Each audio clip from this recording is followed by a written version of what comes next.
sejam muito bem-vindos. É uma alegria estar aqui com vocês, partilhando desta temática tão preciosa e necessária para nossa atuação docente. Eu sou Rainha, sou uma mulher de pele clara, cabelos castanhos. Hoje estou com meus cabelos presos em um coque. Uso uma blusa rosa e ao fundo uma parede branca. Ana Carla já me apresentou, então vamos dar início ao nosso curso. Ana Carla, por favor, coloque lá na ementa do curso os slides. Ai, obrigada. Gente, esse curso ele oferece uma visão atualizada do transtorno do espectro autista, o TEA, unindo a base teórica necessária à prática pedagógica no contexto da escola. Será abordada a definição conceitual do TEA, bem como as adaptações inerentes às práticas pedagógicas que contribuem para o aprendizado e desenvolvimento do aluno autista. Por favor, próximo. Quais são os percursos que nós vamos seguir nesse minicurso? As definições conceituais, nós precisamos entender o que é, né, o autismo, assim como as alterações sensoriais, porque as alterações sensoriais no autismo, elas influenciam bastante, no processo de aprendizagem da criança, do adolescente e do adulto que tem autismo. Então, nós precisamos entender um pouco dessas alterações para melhor adaptar as nossas práticas. E depois nós passaremos pelas práticas pedagógicas e as adaptações necessárias para o ensino do aluno com TEA. Próximo. Vamos iniciar pelas definições conceituais. Próximo. Então, o que é o transtorno do espectro autista? A gente vê muito falar sobre o autismo, então vamos entender um pouquinho qual é a definição conceitual. O autismo, ele é um transtorno neurológico, ou seja, ele é um transtorno no cérebro, no funcionamento do cérebro, certo? E ele traz comprometimentos, ele traz prejuízos na interação social, ou seja, a pessoa que tem autismo vai ter dificuldades na interação social, na comunicação e no comportamento. Essas são as três áreas que a pessoa com autismo vão apresentar prejuízos. No entanto, precisamos entender que cada pessoa é única, logicamente, a forma como ela vai apresentar esse prejuízo vai ser diferente. Algumas vão ter mais prejuízo na interação social, outras na comunicação, outras no comportamento, e assim por diante. Por favor, próximo. Então, mas o que é que causa o autismo, né? É, eu venho pesquisando autismo desde 2017 e ainda hoje existe essa dúvida, né? O que é que causa o autismo? Já existia autismo antes? É novo? Como é? Então vamos lá. O autismo ele sempre existiu, tá, gente? Ele não tinha nome. Antes não tinha esse nome. Não se chamava de autismo, mas ele sempre existiu. Como é que a gente sabe disso?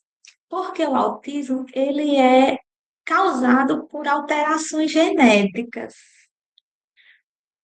A pessoa já nasce com o autismo, né? Essa alteração genética no funcionamento do cérebro, a pessoa já nasce com ela.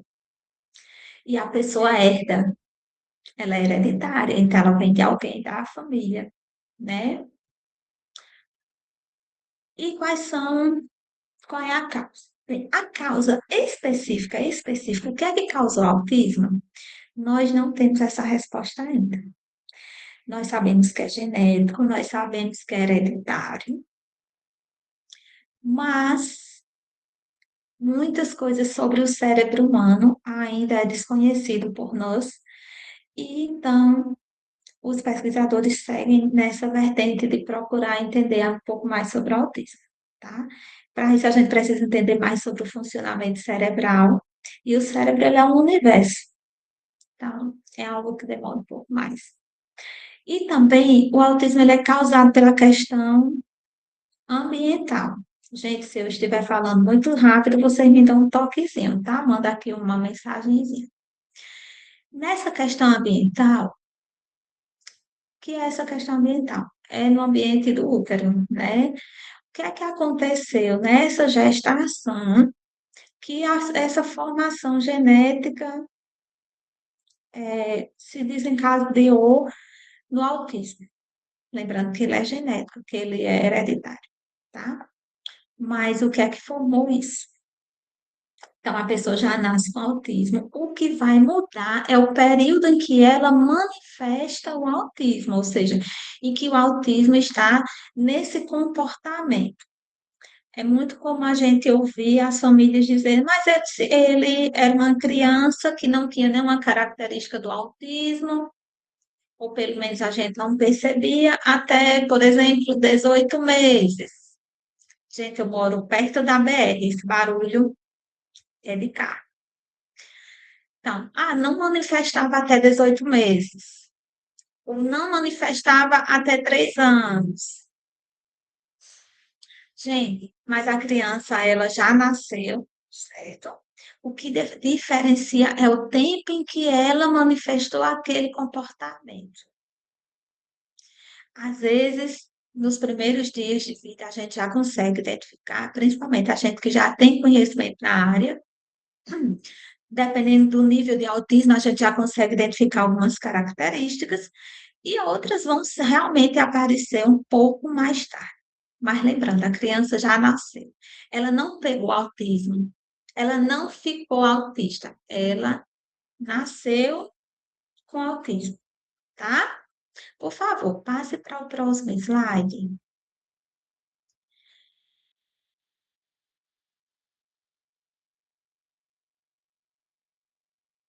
Então, como é que se faz o diagnóstico de autismo? Ele é clínico. O que é que significa isso?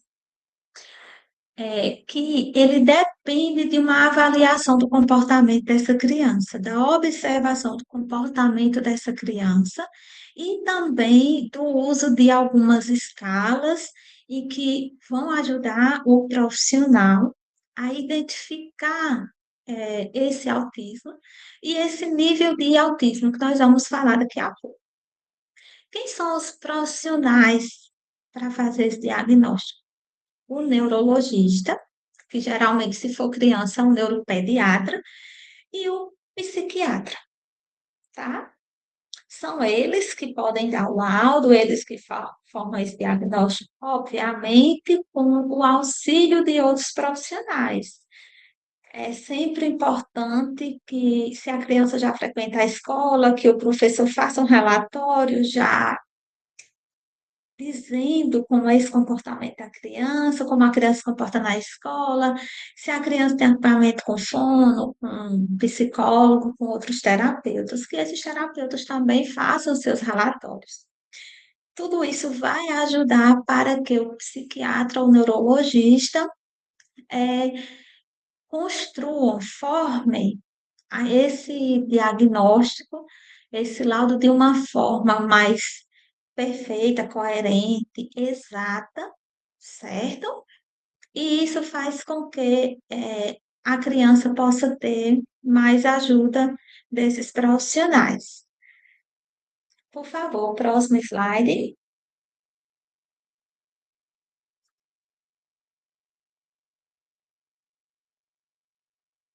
Então, o autismo ele é dividido em 3 níveis. Então, cada nível vai ter suas necessidades, suas potencialidades. Gente, está dando para me ouvir direitinho? Por favor, coloque aqui no chat. Alguém falou que não está ouvindo. Então, vamos. Obrigada. O nível de autismo, ele vai ser classificado de acordo com o suporte, ou seja, a ajuda em que essa pessoa com autismo precisa para viver melhor. Então, nível 1, por favor, passe aí para o próximo slide. Aqui no nível 1, nós vamos ter as pessoas que precisam de menos suporte, ou seja, precisam de menos ajuda, elas conseguem viver de uma forma mais tranquila em relação aos outros níveis do autismo. Ela vai ter prejuízos em questão à comunicação, à socialização, mas a ser no nível menor. Geralmente, essas pessoas, elas conseguem aprender de uma forma mais tranquila do que os outros dois níveis de autismo. Então, assim, ela precisa de menos adaptação, ela precisa de menos ajuda nessa questão do aprendizado. No entanto, elas precisam de mais ajuda na socialização. Eu vou contar um exemplo. Eu já tive alguns alunos nível 1 do TEA, e esses alunos, eles aprendiam até mais rápido do que a turma. Então, na questão da aprendizagem, eu tinha que fazer uma adaptaçãozinha aqui, outra ali, mas era muito de boas. Contudo, na socialização, eles apresentavam muita dificuldade. Então, a adaptação que eu tinha que fazer em relação ao social, à convivência social deles, era muito maior do que no processo de ensino e aprendizagem em si, certo? Então, veja só, mesmo eles aprendendo até mais rápido do que a turma, mas na socialização, eles precisavam sim de ajuda, eles tinham prejuízo sim.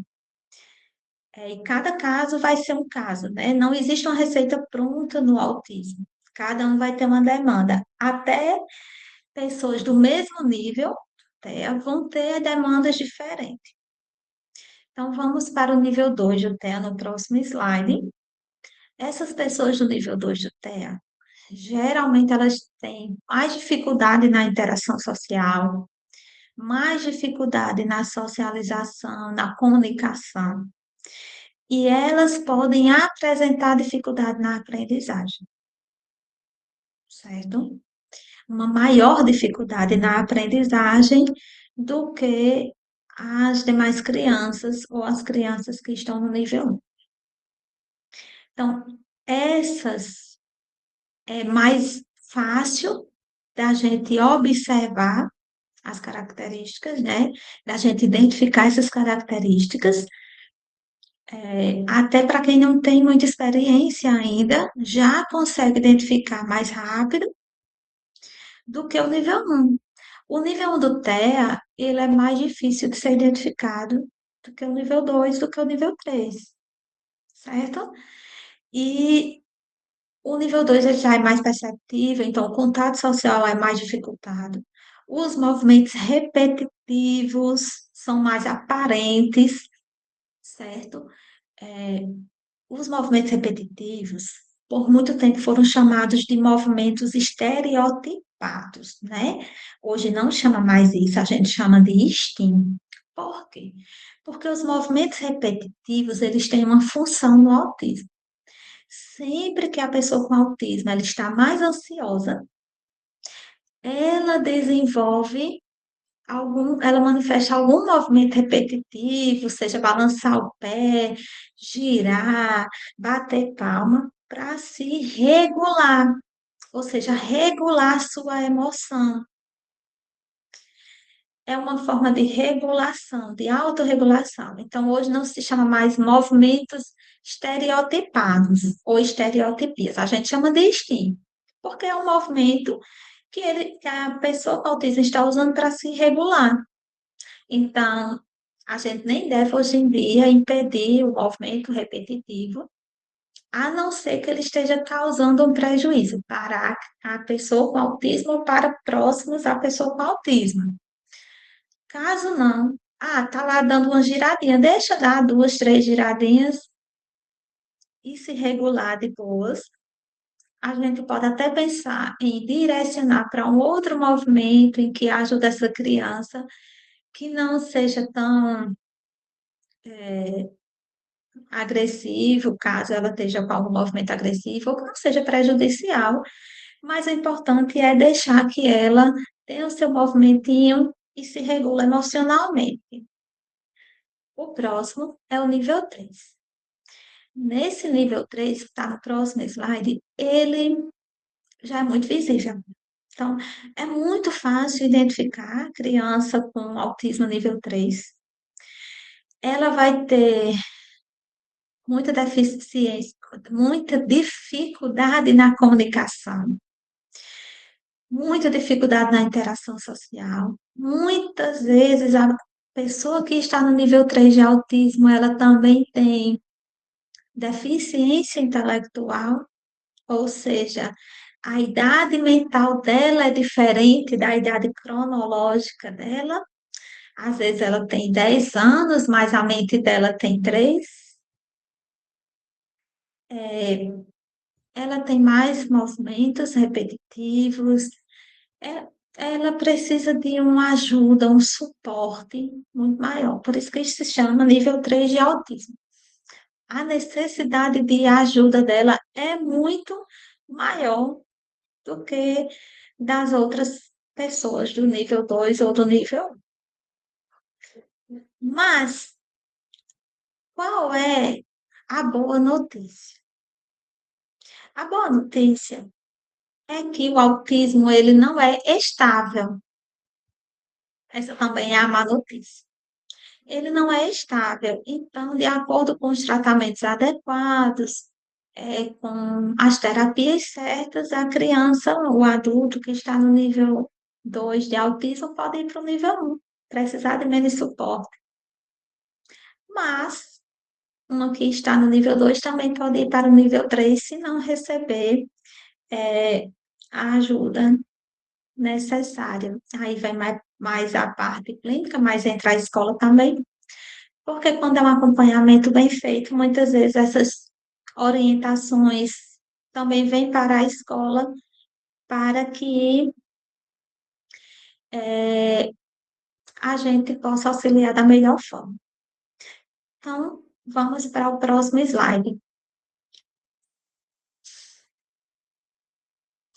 Em níveis gerais e variáveis, vai variar de pessoa para pessoa, o que é que a pessoa com autismo pode apresentar? Dificuldade em contato visual e postura. Aí, um parêntese, nem toda pessoa autista vai ter dificuldade em manter contato visual, não, tá, gente? Nem toda. Às vezes a gente escuta alguém dizer, ah, fulano não é autista, não, que ele olha nos olhos. Mas nem todo autista tem dificuldade em olhar nos olhos. Tá? Dificuldade na postura. Então, pode ter dificuldade na postura, andar mais robotizado, que é todo robozinho.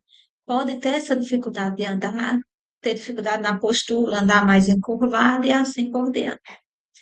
Atraso ou ausência da linguagem, ausência da fala, ou seja, a pessoa não se comunica pela fala, mas tem uns que se comunicam muito bem. Brincar com brinquedos de forma não usual.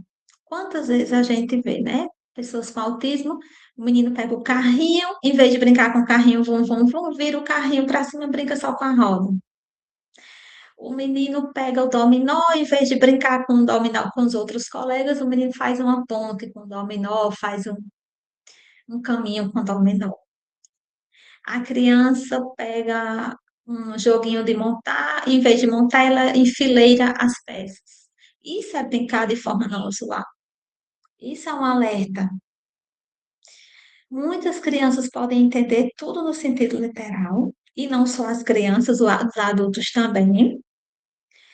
Então, se você disser assim, vá num pé e volte no outro, a criança ela vai de fato pular sozinha, porque ela entendeu de forma literal. Claro, tem umas pessoas que vão entender a metáfora de forma muito bem. mas nós precisamos ficar atentos, porque a maioria das pessoas com autismo vão ter esse entendimento literal. E quando nós vamos ensinar, nós precisamos ter isso em mente. Alguns andam na ponta dos pés, e esse alerta já é para crianças maiores. Por exemplo, não é normal uma criança com 6, 7, 8, 10 anos andar na ponta do pé. A gente sabe que quando a criança está aprendendo a andar, ela anda na ponta do pé e depois ela vai firmando o pezinho direitinho. Mas a criança com 6, 7, 8 anos não é mais normal, tá, gente? Já é alerta. É, e esse alerta vai variar, tá? Nem sempre é autismo, pode também ser outra coisa.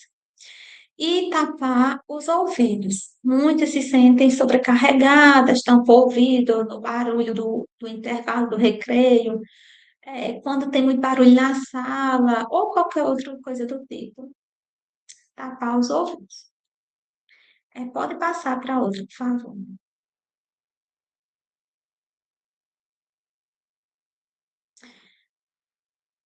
Ah, gente, uma coisa aqui que eu vou chamar bastante atenção, que é a pessoa com autismo, ela usar expressões emocionais de forma inadequada. E isso, às vezes, causa muito estranhamento, né? As pessoas até se incomodam por não entender que isso não é por maldade delas, não, tá? É porque elas não entendem algumas sutilezas sociais. Então, é normal, por exemplo, tá todo mundo sério na sala e a criança começa a rir. E você olha e a criança está rindo, não tem nenhum motivo aparente para rir. E você vai e pergunta, mas por que você está rindo? Aí a criança volta ao normal. Nem ela lembra por que está rindo. Mas por que ela está rindo? Porque, para algumas pessoas com autismo, sorrir, ela não entende que é um sinal social. Ela não entende. Que a gente sorri para cumprimentar, com simpatia, que a gente sorri quando acha algo engraçado. Para muitas pessoas com autismo, sorrir é um movimento do rosto, assim como ficar sério. Então, isso é importante para a gente entender e não pensar que é deboche da criança, porque não é, gente. Ela só não está sabendo usar a expressão emocional. Assim como às vezes ela fica muito séria e as pessoas pensam que ela está chateada, mas ela só está usando a expressão social sem perceber. Expressão emocional, tá? A necessidade de autorregulação. Gente, todos nós temos necessidade de autorregulação, ok? Quando a gente fica nervosa, balança uma perna, bota o cabelo detrás da orelha, estrala o dedo. Isso é autorregulação. Só que no autismo, essa autorregulação ela vem com mais necessidade, porque eles ficam ansiosos com mais frequência. Então, às vezes eles giram, balançam o pé e vai, os movimentos repetitivos, os listins, né? A ecolalia, que é usar, por exemplo, a frase de um desenho fora do contexto. Por exemplo, você pergunta o nome da criança, em vez de ela responder o nome dela, ela canta uma musiquinha do desenho animado. Ou quem nunca percebeu o seu aluno com autismo, em um momento que ele está mais ansioso, ele fazer esse som assim. Hum, hum, hum.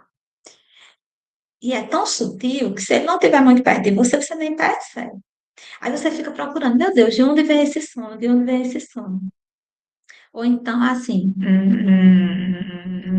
Tá dando para ouvir? É um sonzinho bem baixinho que eles fazem. Isso é ecolalia. Eles estão usando um som fora de contexto. E já aconteceu várias vezes de eu ter aluno em sala de aula em que está fazendo uma atividade e essa atividade acaba deixando a criança com necessidade de autorregulação e ela começa a fazer esse som fora de contexto. Isso é uma autorregulação e é uma ecolalia, você usa ações fora de contexto. Elas têm hiperfoco. Nem todo autista tem hiperfoco, que é hiperfoco. Fixar no tema, gostar muito desse tema e focar demais nesse tema. Tudo girar em torno desse tema. Aí um detalhe, gente. Nem todo hiperfoco é dinossauro, nem trem. Existem outros hiperfocos. E também é, tem a fase de mudar. O hiperfoco ele não é eterno. Então, ela pode hoje gostar de dinossauro, mas ela não querer nem ouvir falar de dinossauro e querer falar de planeta. E alteração sensorial. Gente, alteração sensorial, ela é o que mais desencadeia crise no autismo. E ela precisa que a gente entenda um pouquinho para a gente adaptar as nossas aulas. Por favor, passe para o próximo slide. Então, nós vamos ver agora essas alterações. Para o próximo,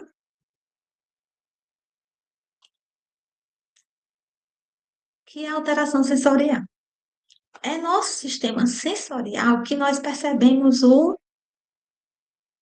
mundo, que nós vemos, que nós ouvimos, que nós sentimos o cheiro, que nós sentimos o sabor e que nós sentimos a textura. Esse é o nosso sistema sensorial. Aí, o problema é quando se tem alteração nesse sistema sensorial. E muitas pessoas com autismo têm. Abro um parêntese. Nem todo mundo que tem alteração sensorial é autista, tá, gente? Pelo amor de Deus. Nem todo mundo que tem alteração sensorial é autista. Mas muitos autistas têm alteração sensorial. E o que é isso, rainha, pelo amor de Deus? É quando a forma como elas percebem o mundo é alterada, é muito intensa ou muito baixa. Vou dar um exemplo. Algumas crianças têm hipossensibilidade. É uma alteração sensorial que elas sentem pouco ou quase não sente. Às vezes a criança sofre uma queda, rala o joelho, tira uma unha de um tropeçar e ela não sente dor. Isso é uma alteração sensorial. A hipossensibilidade, ela não sente a dor. Ela vai, corre, bate numa parede, peita num colega e não sentiu dor, nem chora. Mas, às vezes, tem a criança que tem a hipersensibilidade, ou seja, ela sente demais. E, às vezes, você toca no ombro dela, ela sente dor. Por isso que algumas não gostam de abraço, porque alguns tipos de toque podem causar dor. Por isso que algumas crianças não, autistas não gostam de cortar cabelo. Porque a máquina de cortar cabelo, ela não dói na gente que não tem alteração sensorial. Mas para algumas pessoas que têm alteração sensorial, a máquina de cabelo machuca.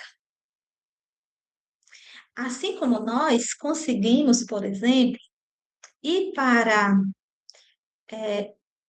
um desfile de 7 de setembro, um exemplo, que a gente sabe que tem várias bandas marciais, que tem marcha, que tem instrumento, que tem barulho, que são muitas escolas juntas desfilando. E nós conseguimos ficar ali. Mas para algumas pessoas com autismo não consegue. Por quê? Porque é muito barulho para elas. Aquele barulho é ensurdecedor. Ela tem uma hipersensibilidade. E o que é que isso altera na nossa sala de aula? Tudo, minha gente. Tudo. Porque às vezes o barulho que as crianças estão fazendo, conversando, fazendo trabalho em grupo, barulho normal. Mas para a criança que tem autismo, aquilo é um barulho insuportável. Sabe quando você tem enxaqueca, que alguém só fala pertinho de você e aquilo é como se estivesse furando a cabeça, assim, furando o ouvido? Então, para a criança que tem hipersensibilidade ao som, é como se ela vivesse com enxaqueca direta. E aqueles sons que para a gente é natural, para elas fossem uma eterna enxaqueca, machucando o ouvido. Assim como tem o sabor, assim como tem o cheiro. Então, cada criança pode apresentar o cada adulto uma alteração diferente. Então, por isso, nós precisamos preparar nossas aulas e a nossa sala de aula já pensando nessas alterações sensoriais. É o próximo slide, por favor.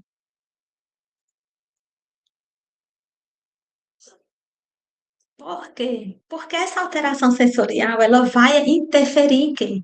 Na concentração. Lembrando que nem toda pessoa autista tem alteração sensorial desses tipos, tá? Mas as que têm, elas podem apresentar alteração na concentração, no comportamento, no aprendizado. Essa alteração pode gerar a sobrecarga sensorial, que gera a crise. Às vezes a criança está super bem na sala de aula. Chegou a hora do intervalo, aquele barulho, a criança entrou em crise. O que para as outras crianças é divertido, para ela é um momento de sobrecarga, ou seja, é muito barulho, é muita informação, é muita criança correndo, e para ela gerou a sobrecarga e desencadeou a crise. Aí eu vou contar um exemplo. Eu já tive criança autista em que a criança estava super bem e ela ia para a pausa e ela brincava e ela se divertia, mas aquilo gerava uma sobrecarga nela. Então, quando ela voltava para a sala, ela voltava agitada. Aí, precisei desenvolver estratégias para que ela se regulasse, se sentisse melhor e para depois eu continuar a aula, tá? Porque eu não vou contar a estratégia aqui nesse momento, porque cada aluno é único, gente. Cada aluno é único. Se a gente tiver 300 alunos, cada aluno vai ser diferente. O autismo é do mesmo jeito. Então, o que funcionava para essa criança pode não funcionar para outra. Então, o próximo slide, por favor. Então, vamos para uma dica extra para as alterações sensoriais. Você quer entender alterações sensoriais, mas você está sem tempo? Assista esse filme, que assim, além de ser um filme maravilhoso de superação sobre autismo, ele fala muito bem sobre alterações sensoriais. Esse filme ele conta a história real de Mary Temple Grant, é uma norte-americana, ela é autista e ela é professora universitária hoje, mas até os 4 anos de idade ela não falou. Contudo, a família dela não desistiu. Hoje ela tem 70 e poucos anos, é professora universitária, levanta a bandeira do autismo. E ela fala o quanto essas alterações sensoriais afetavam no desenvolvimento dela. Então, assim, inclusive foi ela que criou a máquina do abraço. Para quem conhece, é uma máquina que você regula a intensidade do abraço que você recebe.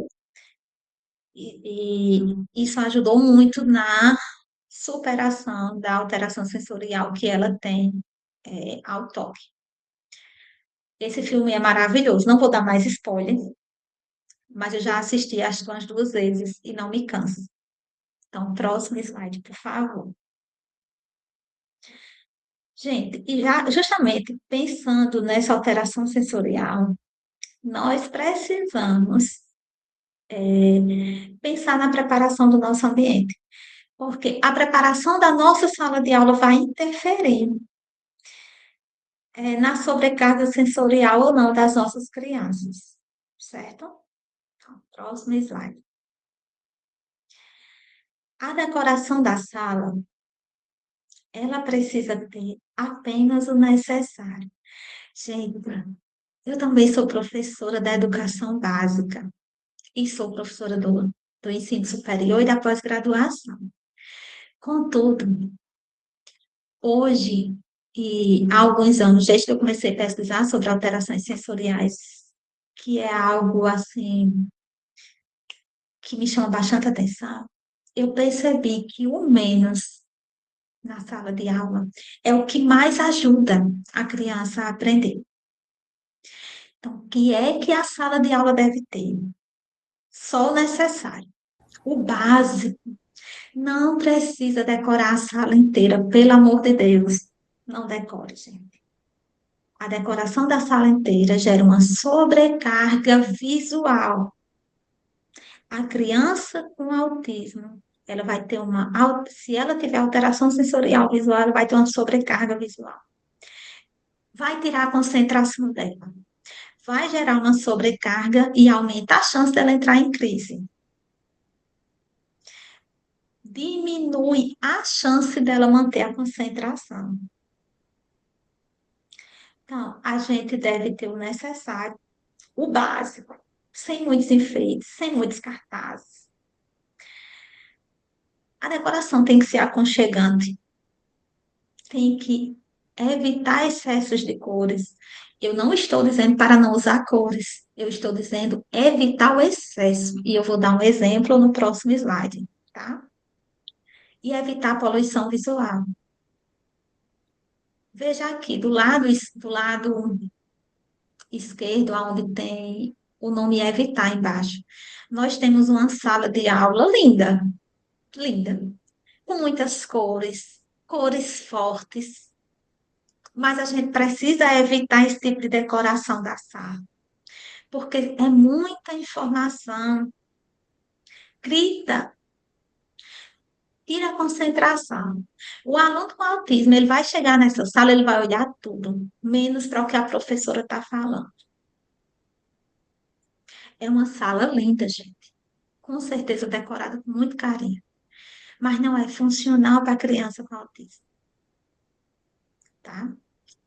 Então, a gente deve preferir essa que tem os tons mais de verde, com azul, com amarelo. Veja, tem cores, tem várias cores, mas essas cores elas conversam mais entre si, elas são mais harmoniosas, elas chamam menos atenção. Então, ela não gera a poluição visual, o que faz com que a criança consiga se concentrar mais. E não é só a criança, não. O adulto também, o adolescente também. Eu lembro que uma vez eu fiz essa analogia e depois disso eu comecei a refletir. Quando nós chegamos no aniversário, que tem muita decoração, nós olhamos para tudo, tudo, tudo, tudo. E depois é que a gente se lembra de procurar as pessoas, porque a decoração nos distrai. Na sala de aula é do mesmo jeito. A criança ela vai focar em tudo menos no professor. Então, usar essa decoração com um pouco mais de sabedoria.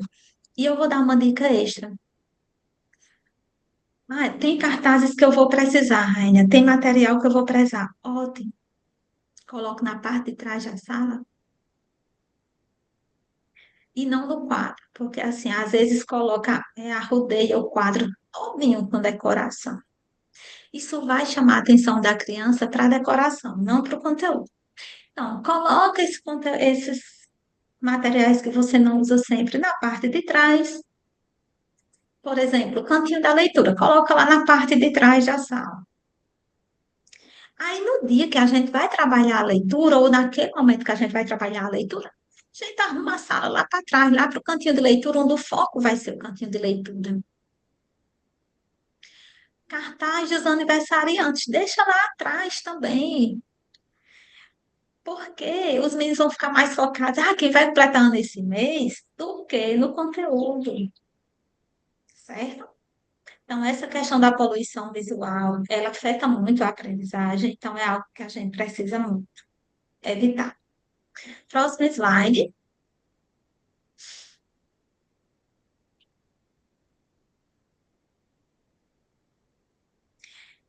Gente, então vamos lá. Preparamos o ambiente, já sabemos o que é autismo, já sabemos as alterações sensoriais, já vamos fazer uma decoração de sala mais leve. Professora, eu já fiz minha decoração todinha. Então, ajuste. Leva umas coisinhas lá para trás da sala. Deixa à frente da sala o quadro mais livre. Você vai colocando lá na frente o que você vai usando naquele bimestre, naquele período. Depois tira, vai evitando. E agora nós vamos pensar como melhor alocar esse aluno dentro da sala, tá? Primeiro ponto, o ideal é que esse aluno fique mais perto do professor, para que o professor tenha um melhor acompanhamento desse aluno. Professora, mas ele já tem um profissional de apoio. Sim, mas o professor é você, a responsabilidade desse aluno é sua, e o profissional de apoio é o que vai apoiar. O nome já diz, ele é um apoio, né? Então, o aluno próximo da gente. Outro detalhe, tem que ser numa parte mais tranquila da sala, ou seja, longe da porta. Por quê? Porque na porta um aluno vai ao banheiro, sai. Abre a porta para entrar, outro vai beber água, sai. Então, esse aluno com autismo, que já vai ter uma dificuldade nessa sobrecarga sensorial, já vai ter dificuldade de concentração, ele não vai se concentrar, ele vai ficar prestando atenção em quem entra e quem sai. Então, mais perto do professor, de preferência na frente, e que um pouco mais distante da porta. Aí você vai perceber qual é o espaço da sala que a criança está mais confortável, que a criança rende melhor, se concentra melhor, porque isso não é só para o aprendizado, é para o bem-estar também da criança. Então, próximo slide.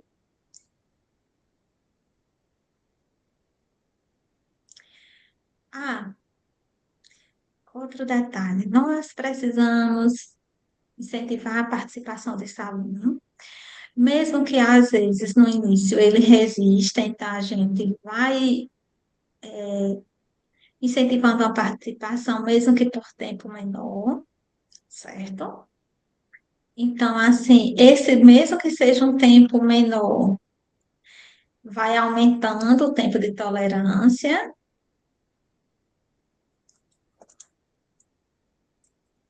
e, aos poucos, essa criança vai se adaptando melhor.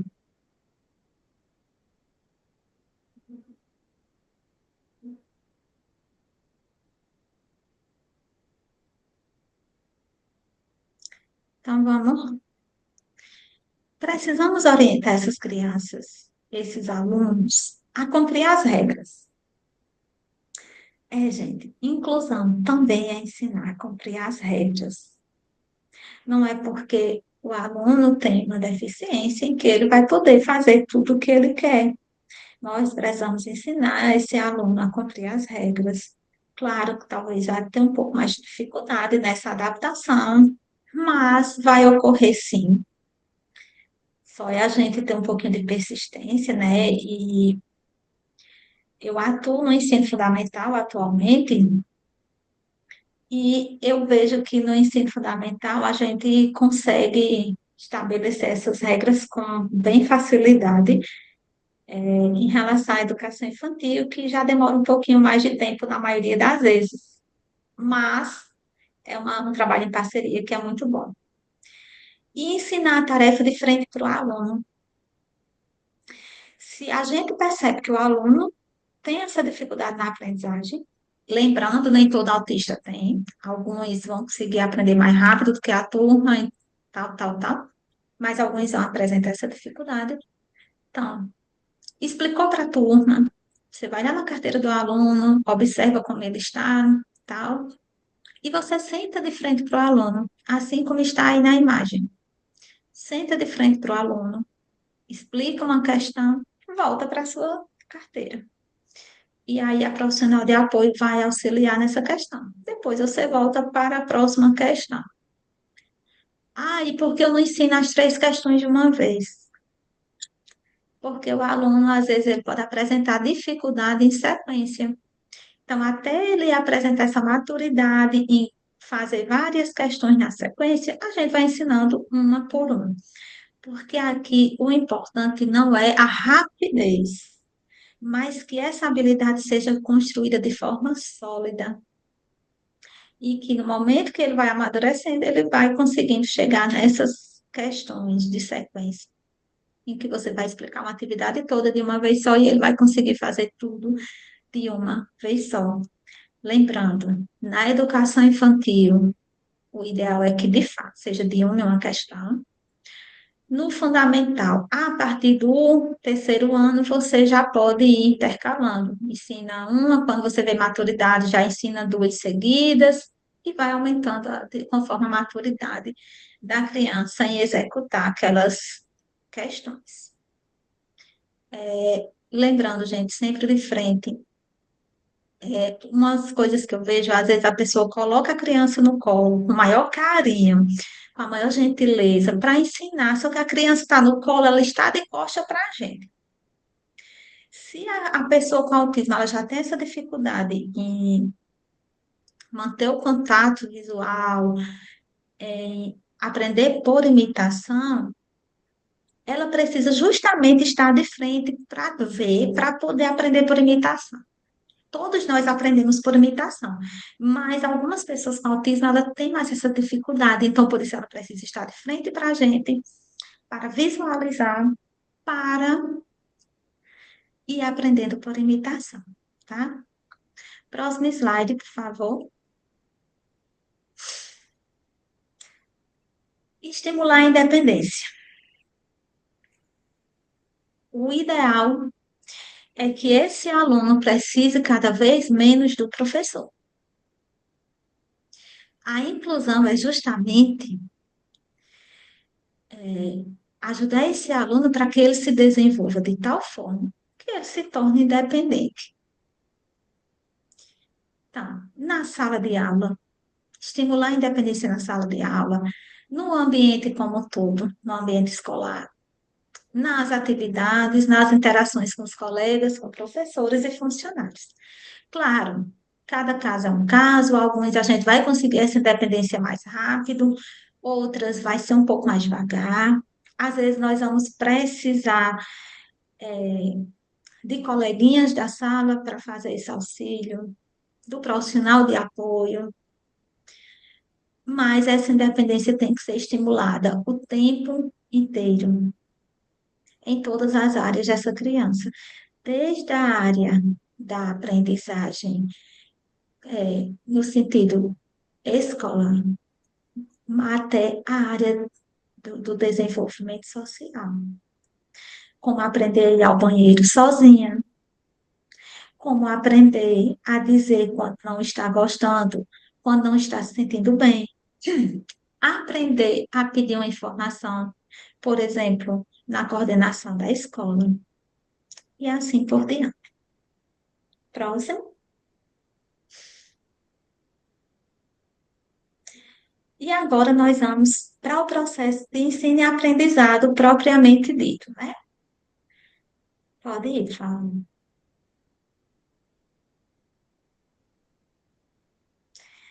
Então, gente, o ensino ele começa no planejamento.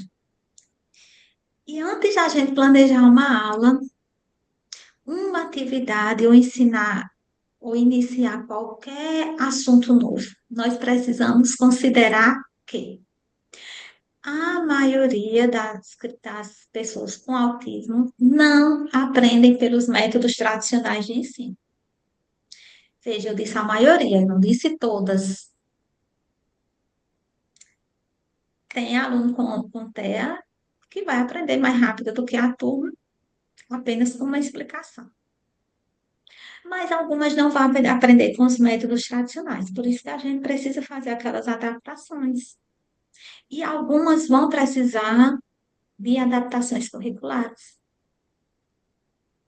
É aí que entra o PEI, é aí que entra nós compreendermos quais são as habilidades para o nosso ano de ensino. Quais dessas habilidades, quais são que esse aluno tem? Quais são as que ele ainda precisa desenvolver? Quais ele tem, mas ainda estão fragilizadas? Tudo isso entra nesse planejamento. Uma boa aula, um bom processo de aprendizagem, um bom processo de ensino começa num bom planejamento. Então, vamos para o próximo slide.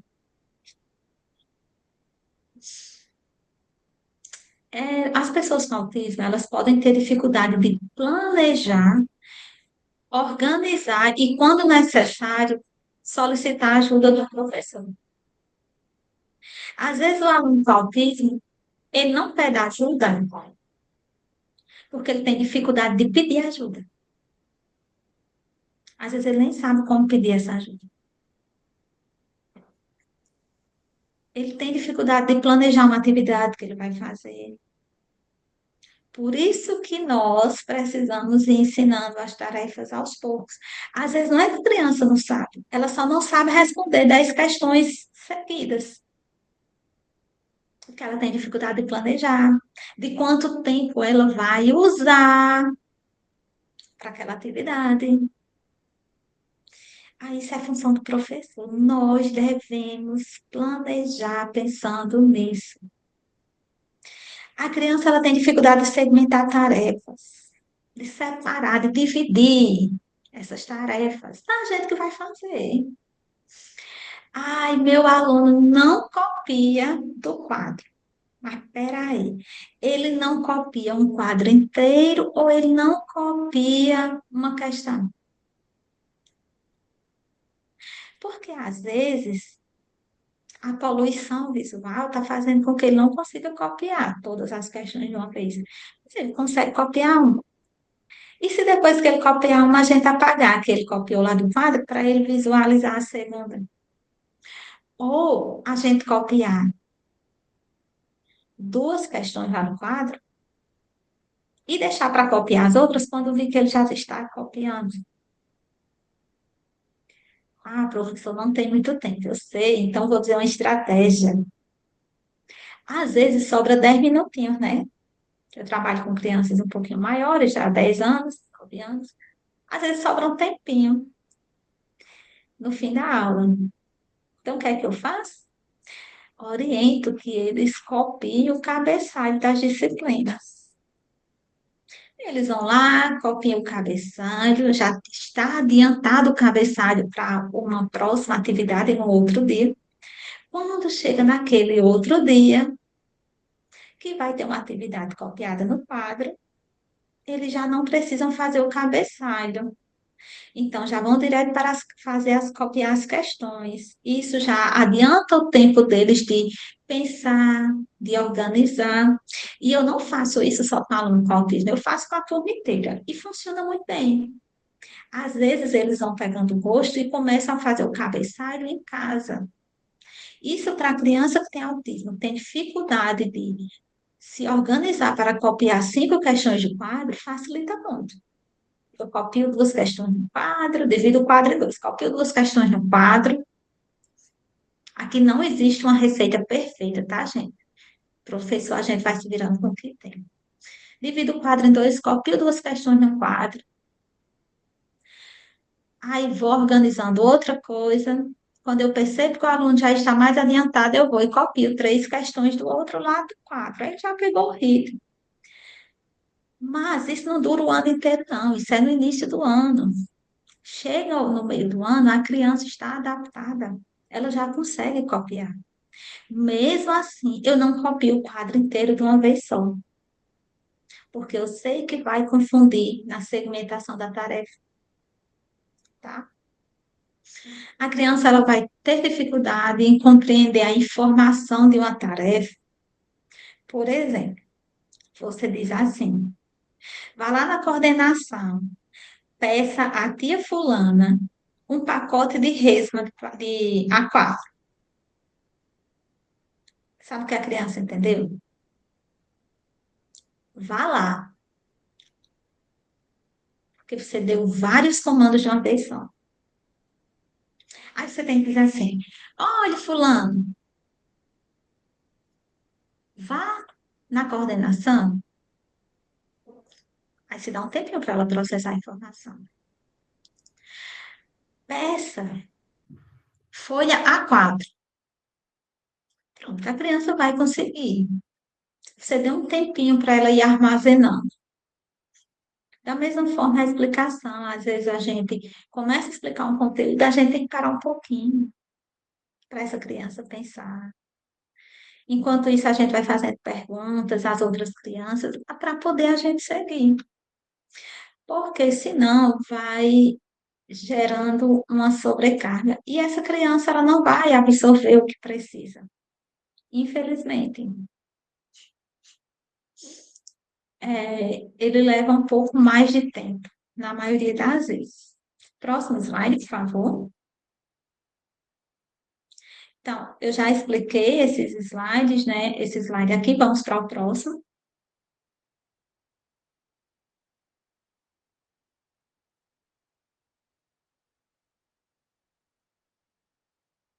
Então, o que é que contribui para a aprendizagem do aluno com tempo? Regras claras. Regra clara. Curta, muito curta.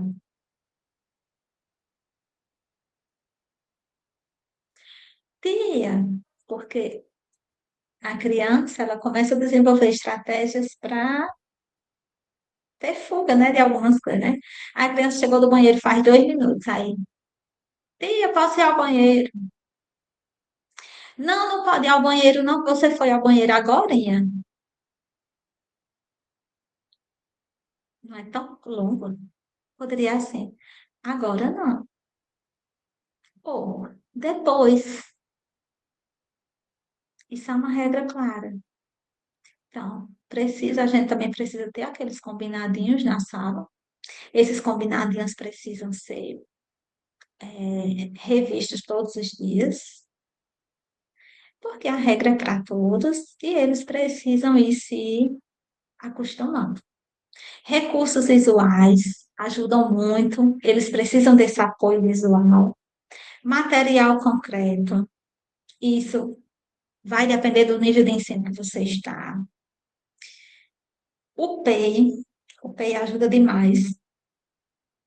Conhecer os alunos, quais suas necessidades, quais suas potencialidades e reforçar cada pequena produção. Ah, o aluno copiou o cabeçalho, ele nunca copiou do quadro, conseguiu copiar o cabeçalho. Vai lá e elogia, dá os parabéns, incentiva, mostra que ele é capaz. É o reforço com elogios, o reforço com uma brincadeira para a turma no final da aula, ou com um jogo educativo, isso ajuda demais. Próximo. Gente, e aqui eu trouxe um incentivo sobre o aprendizado da leitura, mas que serve para todo o aprendizado, tá? Próximo. Sempre que nós vamos ensinar alguma coisa ao aluno, nós precisamos entender que existem requisitos para ensinar. E aqui nós estamos falando sobre a habilidade da leitura escrita com baseada em Gomes. Vou deixar as referências no final do nosso curso. E Gomes fala que existem requisitos mínimos para a gente começar a ensinar a leitura. E eu falei, não é só a leitura, é para ensinar qualquer coisa. Às vezes o aluno chegou na sala, ele não senta na carteira ainda. Aí a professora já quer ensinar o menino a ler. Ele tem que aprender primeiro a ficar na carteira, a ficar na sala. E isso é para ensinar qualquer coisa, gente. Ah, eu vou ensinar no corredor. E os outros alunos vão ficar como? Então, vamos pensar. Próximo slide. Para a gente conseguir ensinar o menino a ler, na maioria das vezes, tem exceção, tem. Mas a gente trabalha com a regra. O menino precisa ficar na carteira de 15 a 20 minutos. Ele precisa ter concentração de conseguir ficar de 15 a 20 minutos realizando uma atividade na carteira. Como é que você vai ensinar o menino a ler se ele não fica nem na carteira para você mostrar uma atividade a ele?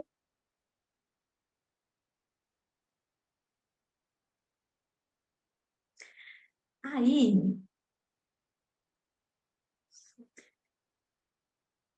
ele precisa conseguir executar e finalizar atividades simples.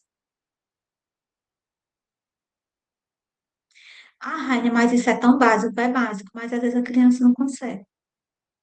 Aí a gente precisa trabalhar isso. Ele precisa fazer emparelhamento de palavras, ele precisa nomear figuras e vogais, tudo isso para a gente ensinar a ele, dentre outros.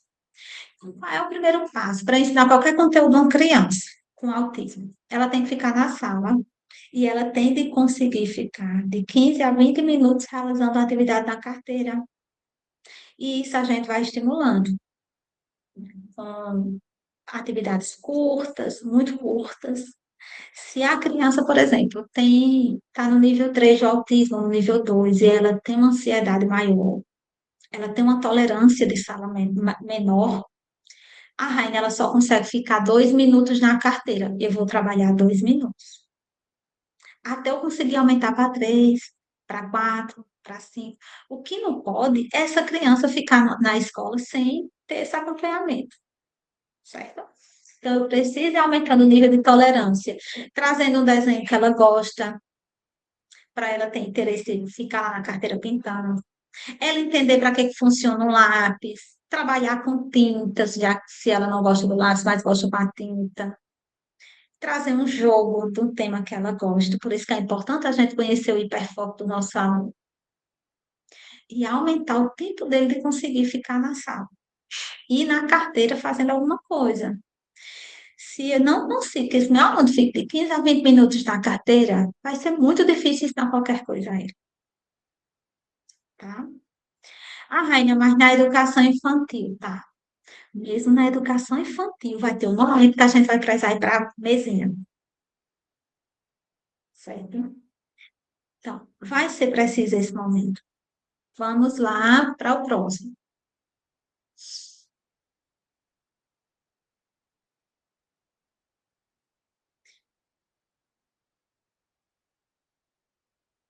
Quando o aluno ele não consegue, pronto, eu já expliquei esse slide para o próximo, por favor. E agora nós vamos para a aprendizagem da leitura propriamente dito. Pode passar. É, da leitura e a escrita, a gente sabe que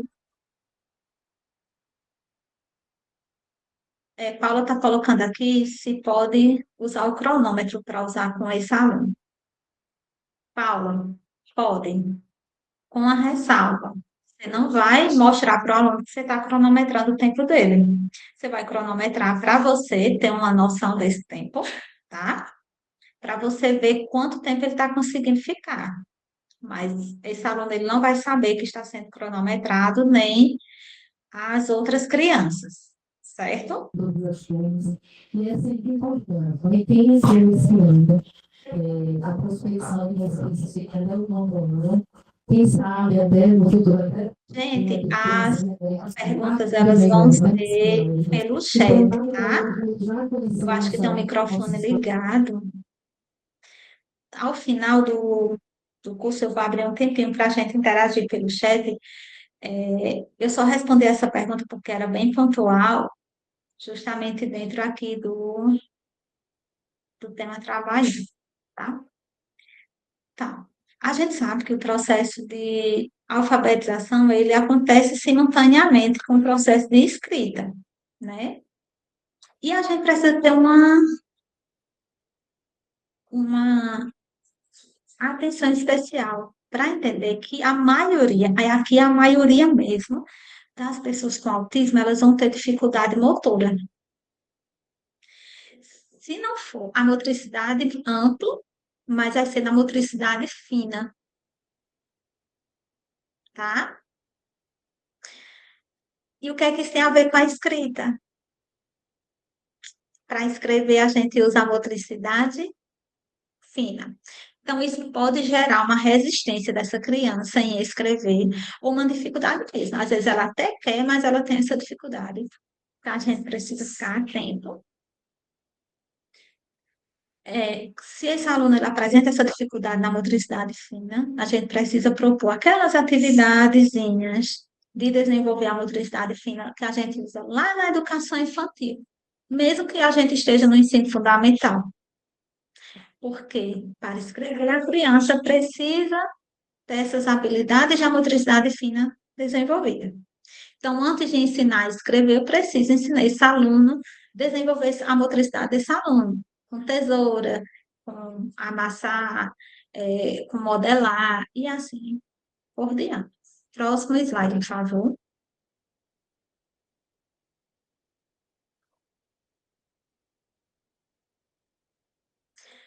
Então, gente, precisamos entender que a maioria das vezes as crianças com tela são muito visuais, né? As pessoas com tela.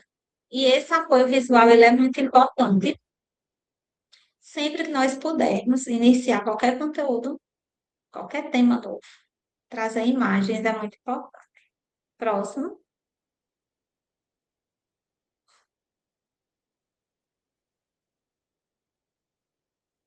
E elas, na maioria das vezes, elas têm dificuldade de abstração, ou seja, de formar o conceito na mente sem visualizar algo relacionado àquele conceito. Por isso que é importante esse apoio visual, esses materiais concretos. Claro, sempre estimulando para essa abstração, né? Até porque nós sabemos que quando essa criança chegar lá no ensino fundamental 2, matemática é abstração pura. Então, vai ter a necessidade dessa criança ter essa habilidade de abstração desenvolvida. Próximo slide. Então, no processo de alfabetização, processo de matemática, eu trouxe aqui aquele recursozinho que a gente já usa demais, números móveis, podemos trazer o alfabeto móvel e assim por diante. E tantos outros recursos maravilhosos que nós temos disponíveis. Próximo. E o processo de avaliação do aluno com TEA. Próximo. Primeiro ponto. Nós precisamos entender quais são as necessidades e potencialidades do aluno e partir do que ele já sabe, né? Tá? Nós precisamos partir do que ele já sabe. O nosso processo de ensino parte do que ele já sabe. E nós temos que avaliar a partir desse conteúdo que está no PES. Ah, mas ele está no quarto ano. Ok. Mas lá no PEI tem uma habilidade lá do terceiro, que ele não desenvolveu ainda, então ele está lá no PEI. Então, essa habilidade ela também precisa ser avaliada. Ok? Próximo, por favor. Gente, existem muitos tipos de avaliação, como a sistemática, a observação, registro, a avaliação participativa, que é oral, escrita, individual e em grupo, e a autoavaliação. Não precisa ser só aquela avaliação bimestral da prova escrita. A gente pode usar aquela avaliação bimestral, que ela é importante, junto com outros tipos de avaliação. Próximo, por favor.